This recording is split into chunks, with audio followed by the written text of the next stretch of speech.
or not to be? That is the question.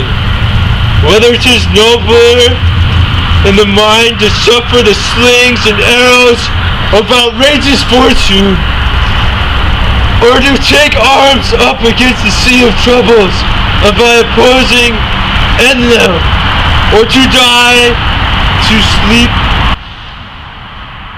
to no more, and by asleep to say, we end the heartache and the 1,000 natural shocks that flesh is heir to.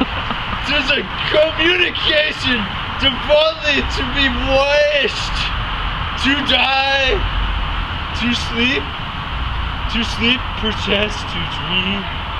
Aye, there's the rub. For in that death, what dreams may come when we have shuffled off this mortal coil must give us pause. There's the respect that makes calamity of so long life. For who would bear the whips and scourge of time, the oppressor's wrong, the proud man's contumely, the pangs of despised love, the loss to lay, the insolence of office and the spurns. Did you not record it? No, he's just scaring me. Okay, are we done? No, we're not done. Well, wait, you have to read it. That patient merit of the unworthy takes, when he himself might his quietus make with the bare bodkin.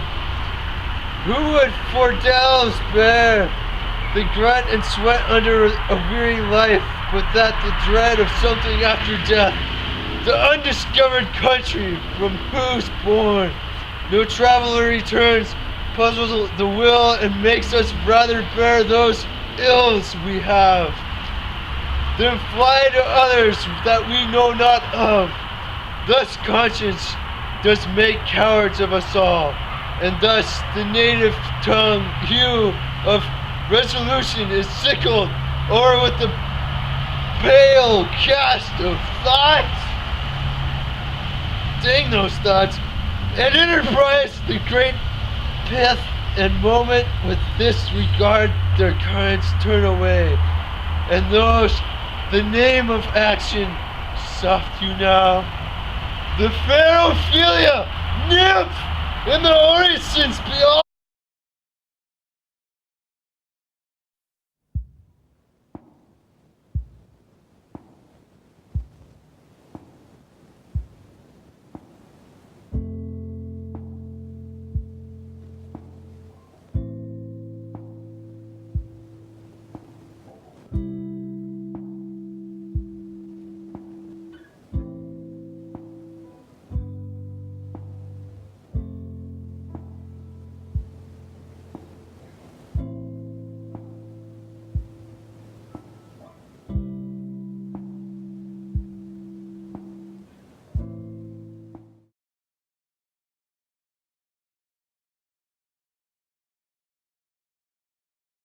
Where wilt thou lead me? Speak, I go no further. Mark me! I will. My hour is almost come, when I so pursued and tormented flames must roll up on myself. Alas, poor ghost. Pity me not, but lend thy serious hearing to what I shall unfold. Speak, I am bound to hear. cut. So thou to revenge the one thou shalt hear. What? I am thy father's spirit, doomed to the certain chair to walk the night, and for the day confined with fast and fires, till the fall cries down near my days of nature, of burnt and furred away. But why I am forbid to tell the secrets of my prison house, I could tell in full those latest world, where heart of thy soul frees thy young blood, mark thy two eyes like stars set from their spheres, and ignite the divine blocks to part, of each particular hair to stand on edge. I close upon the fear slowly proclaim, but the actual license must not be. 2 years of flesh and blood. List, oh list! If thou didst ever deny father's love. Oh God! Avenge his foul and most unnatural murder. Cut. Murder! Murder most foul as in the best it is, but this most foul is strange and unnatural. Haste me to know it, that I with wings unfurled as mediation or the thoughts of love may sweep my revenge. I fight thee at, and jewel thou be then the heart weed, and that roots itself to eat the little rock. Thou's were not scared in this. Now Hamlet here, so's given out that, sleeping in my orchard, a serpent stung me, so in the whole earth of Denmark, and the forest process of my death, greatly abused, but now that noble youth, the serpent that disturbs thy father's life, will now wear his crown. Oh, my prophetic soul! My uncle! I then treated that gentle beast, which witchcraft of his wit and treacherous gift. A wicked wit and gifts, and have that power, so to seize why his shameful loose, that will of my most seemly tormented victorious queen. Oh Hamlet, what a fall of was there. For me those love was a divinity that went hand in hand. Now with a vow I made her in marriage, and to decline upon a wretch whose natural gifts were poor to those of mine. But picture and never will be moved, though legends count in the ship of heaven, so thou the rigid angle linked, will shade himself with a bed, and prey on garbage. But soft, methinks, I said the morning air, brief let me be, sleeping within my orchard, I carried away the afternoon, upon my sister hour, thy uncle stole, with truths and curses him unveiled, and this portrait of my ears did power, verses with least effect. To those of mine, this picture was never be moved, though lesser count of the shape of heaven, so thoughtful in the figure angel linked. With state cell and secret bed, I prey on garbage, the thoughts and instincts I sent of the morning air. Brief let me be, sleep within my orchard. I cultivate always in the afternoon, upon the spirit hour thy uncle stole. With Jesus curses behind of the veil, and the portrait of the ears deplore, the living dismet, whose effects has much of the entity of the love of man. Natural gates and alloys of the body, with the side vigor grows possessed, a cord of like ever dropping into the milk. The fin of the wholesome blood, tilted mine, and the most insane kind of start about. Most razor-like with the bow of wholesome crust, or thy smooth body, was my eye, sleeping in my brother's hand, or like the craft of the food, as was the God to cut off clean the blood from my sins.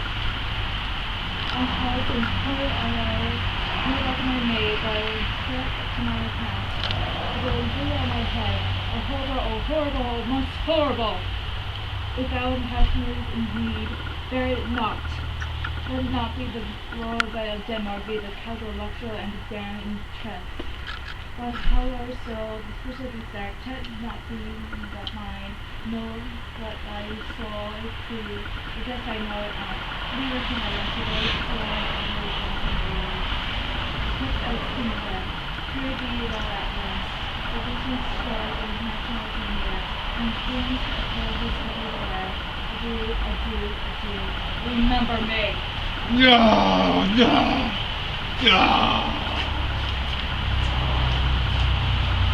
Cut.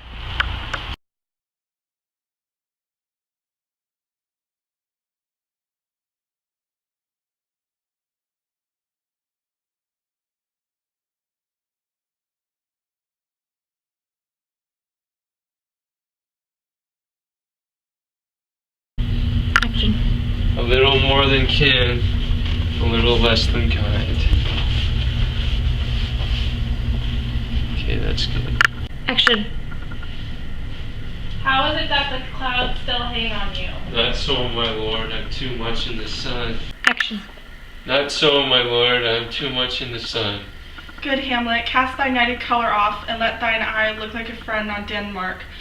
Do not forever with thy veiled lids seek for thy noble father in the dust. Thou know it's most common, all that lives must die, passing through nature to eternity. Aye, madam, it's common. If it be, why seems it so particular with thee? Okay, then I'll go. Action. Seems, madam? Nay, it is. I know it not seems. 'Tis not alone my inky cloak, good mother, nor curiosity suits the solemn black, nor windy suspiration of forced breath. No, nor the fruitful river in the eye, nor the dejected behavior of the visage, together with all forms, moods, shapes of grief that can denote me truly. These indeed seem, for they are actions, and a man might play. But I have with that within, which passeth now, but the trappings and the suits of woe. Action. 'Tis sweet and commendable in your nature, Hamlet, to give those mourning duties to your father, but you must know that your father lost a father. The father lost his, and the survivor bound in fatal obligation for some turn to do the obsequious sorrow. But persevere in the obstinate cold amendment is a course of imperious. Moved it. I'm just trying to pull it off. Go. Why, 'tis a loving and fair reply. Be ourself in Denmark, madam. Come.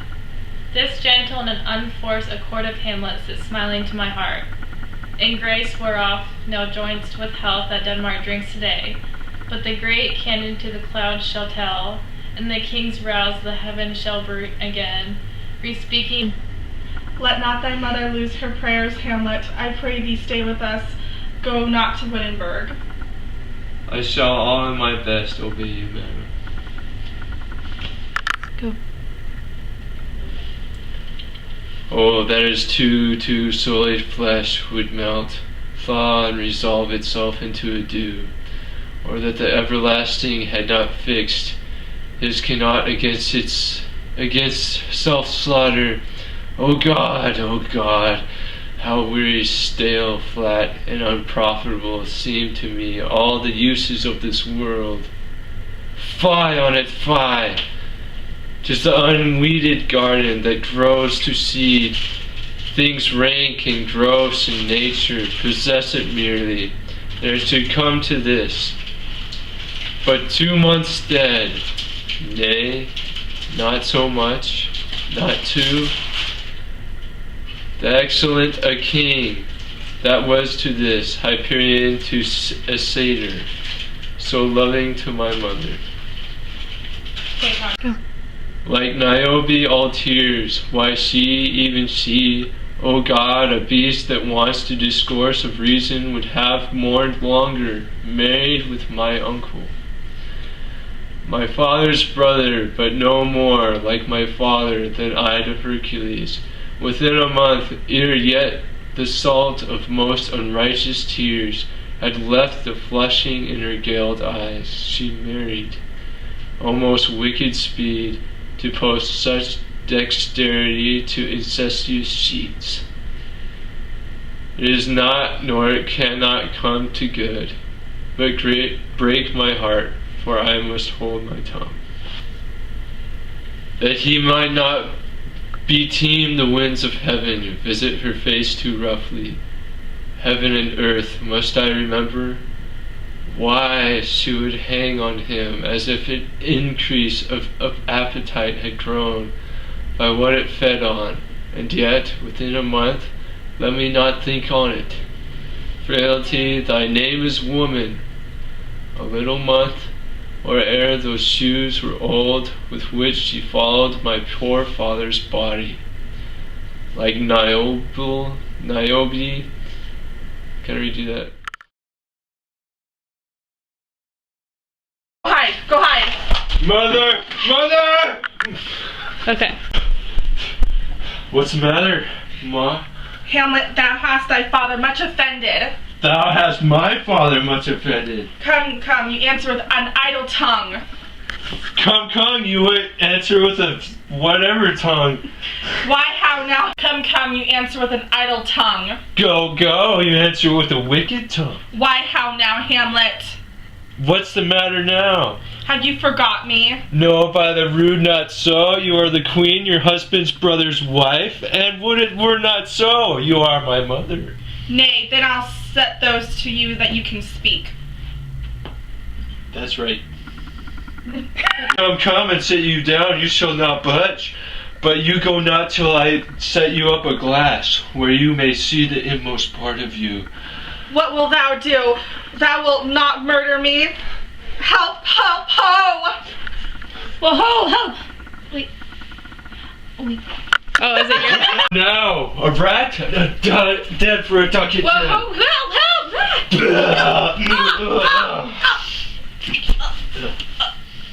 I am slain. Excuse. What hast thou done? I know not. Was it the king? Oh, what a rash and bloody deed is this? A bloody deed, almost as bad, good mother, as kill a king marry his brother. As kill a king? Yep, that's right. I, lady, that was my word. Oh my god.